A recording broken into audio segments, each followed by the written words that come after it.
My name is Stilton, Geronimo Stilton, by Geronimo Stilton.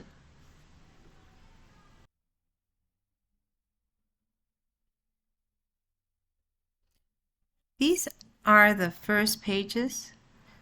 We can come back and look at the different characters in the story and everything will make more sense. Over here, they're numbered with their names. And throughout all the books of Geronimo Stilton, all this will make sense. This is Geronimo Stilton, a learned and brainy mouse, editor of the Rodents Gazette. This is Thea Stilton, Geronimo's sister and special correspondent at the Rodents Gazette. This is Strap Stilton, an awful joker, Geronimo's cousin and owner of the store Cheap Junk for Less. And this is Benjamin Stilton, a sweet and loving 9-year-old mouse, Geronimo's favorite nephew. Geronimo Stilton. My name is Stilton. Geronimo Stilton. My name is Stilton. My name is Stilton, Geronimo Stilton. I like to think of myself as a very normal mouse. I have a pretty normal job, and I am the publisher of the Rodents Gazette. It is the most popular newspaper in New Mouse City. I like normal things like classical music and good books. I always wear a suit and tie. I don't like to stand out in a crowd. When I order a pizza, I take it plain. No anchovies, please. I don't like loud rock music. I don't wear clothes with polka dots or stripes or bright colors. And I will take a slice of bland American cheese over a chunk of jalapeno hot pepper cheese any day. As you can see, I like my life to be calm and peaceful. I know some people might think I'm plain or even boring. That may be true, but that is how I like it. So why am I telling you all this? Let me explain. Too much work. Things were very busy at the newspaper office. I was working so hard that I had not had time to get my fur clipped in months. Something had to be done. Then I had a great idea. I decided to hire an assistant. I placed an ad in the paper and hundreds of mice sent in their resumes. I read them all. One stood out from the rest. "This is exactly the mouse I'm looking for," I cried. I called my secretary, Mausella. She came into my office.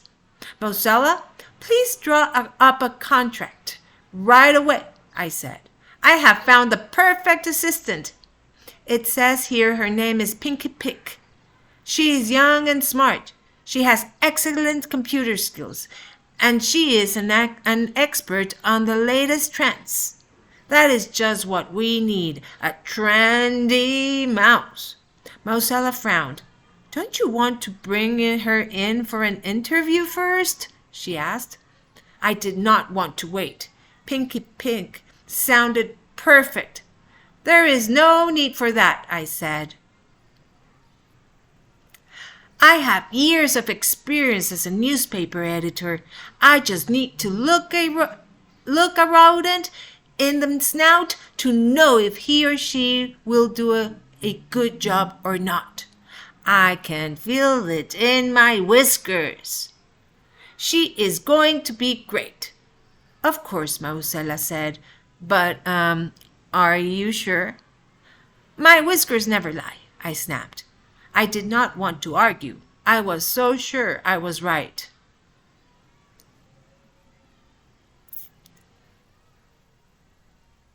A mouse in platform sneakers. The next day I woke up before sunrise. I had to get to the office early to catch up with my work. I brushed my teeth with cheddar toothpaste. Then I got dressed and ran downstairs. My driver was waiting for me. I got into my car, and we drove through the empty streets of New Mouse City. At 6 in the morning, Everything was peaceful and quiet, just how I liked it. The driver pulled up in front of the 17 Swiss Cheese Center.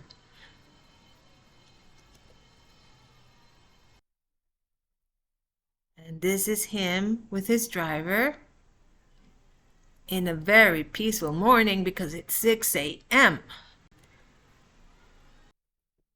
I walked in the building and headed down a long hallway covered with cheese yellow wallpaper. Then I opened the door to my office. Stacks of paper covered the floor and desk. Cheese niblets. This is a lot of work, I squeaked. Thank goodness my new assistant will be here today.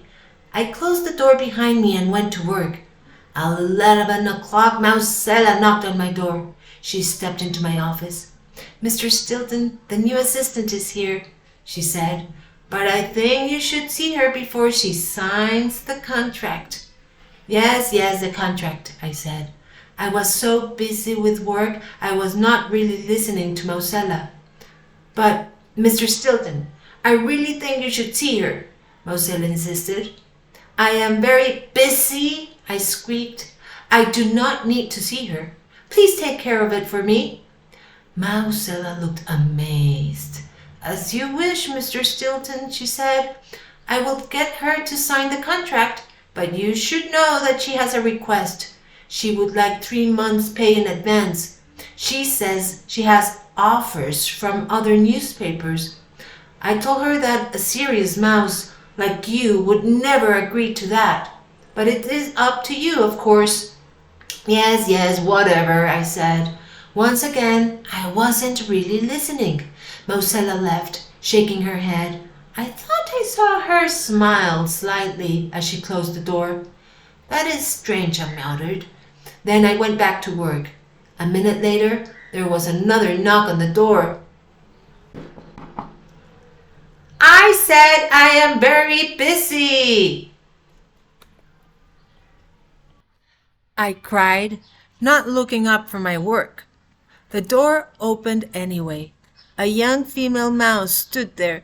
She looked like she was about 14 years old. She had gray fur and a pointed snout. But it was her outfit that really got my attention. The first thing I noticed was her shoes. I could not believe my eyes. Her shoes were enormous. They were shocking pink, high-top sneakers with high see-through platform soles. Inside the platforms, pink plastic fish swam in water. A bright light flashed on and off, illuminating the fish. The rest of her outfit was just as ridiculous. She wore bright green leggings under a large yellow sweatshirt. Swiss cheese holes dotted her shirt. And that wasn't all. She had a clear plastic backpack on her back. A diary covered in fake cat fur dangled from the backpack strap. It was shocking pink, just like her shoes. Papers and photos stuck out from the pages. It was clamped shut with a big lock shaped like a cat's head. I had never seen anything like it. Her clothes were so bright, I wished I was wearing sunglasses. And voila! Her soles with fish inside. Pink plastic fish were swimming inside her platform sneakers. My name is Pick. My name is Pick, the brightly dressed mouse yelled. That's nice, little girl, I said, going back to my work. My name is Stilton, Geronimo Stilton. If you're looking for the office of Minnie Mouse Magazine, the publication for young mouselets, you're in the wrong place. I'm not looking for Minnie Mouse Magazine, she said. I told you, my name is Pick. The name sounded familiar. Then I remembered. Pinky Pick was the name of my new assistant. Are you looking for your mother? I asked. Because I'm waiting for her too. She's going to start working for me today. The little mouse leaned over my desk. Her eyes glittered. "No, I am going to start working for you today," she said. "My name is Pinky Pick. I am your new assistant. Get it, boss?" Nobody had ever called me boss before. I didn't like it. Not one bit. "What's the problem, boss?"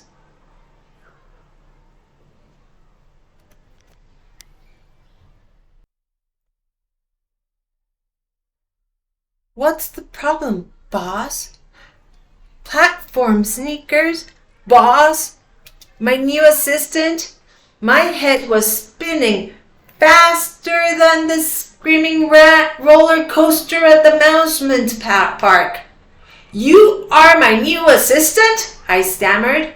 It could not be true. "That's right," she said. She leaned back and folded her arms. "But you're so young," I squeaked. "For your information, I'm already 14, she said calmly. I shook my snout. "That is too young to work at the newspaper."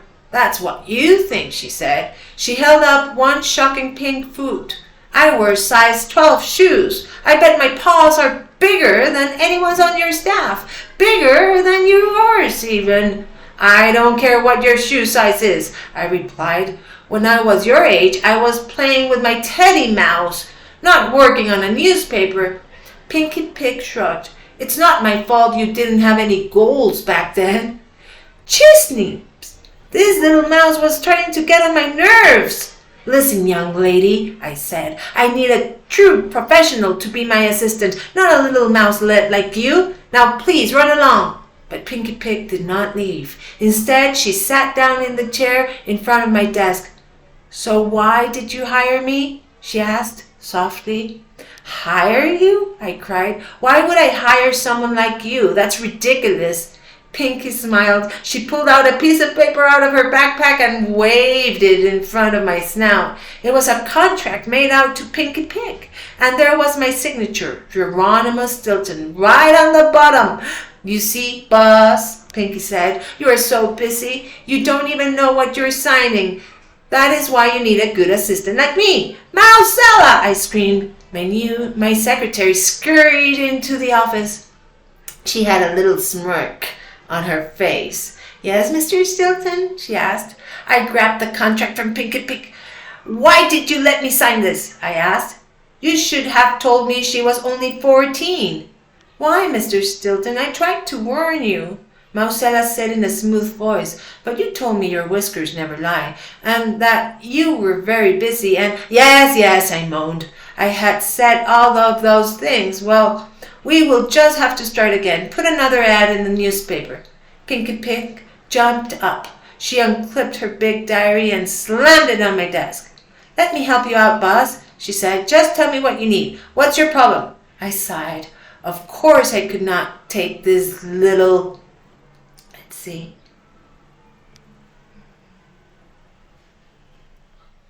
"I am looking for information on a very rare cheese." I couldn't take this little mouse seriously, but I did have a problem.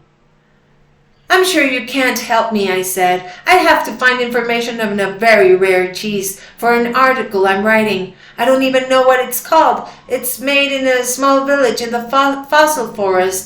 I need to know how it is made and how much it costs." Pinky Pig grinned. "Leave it to me, boss," she said. "I can find anything on the net. I am a regular cheese whiz when it comes to the computer." She sat down in front of the computer and grabbed the mouse. I didn't try to stop her. Something told me she wouldn't take no for an answer. So what do you say? Is she gonna keep that job? Is she gonna find that information? How long will it take her?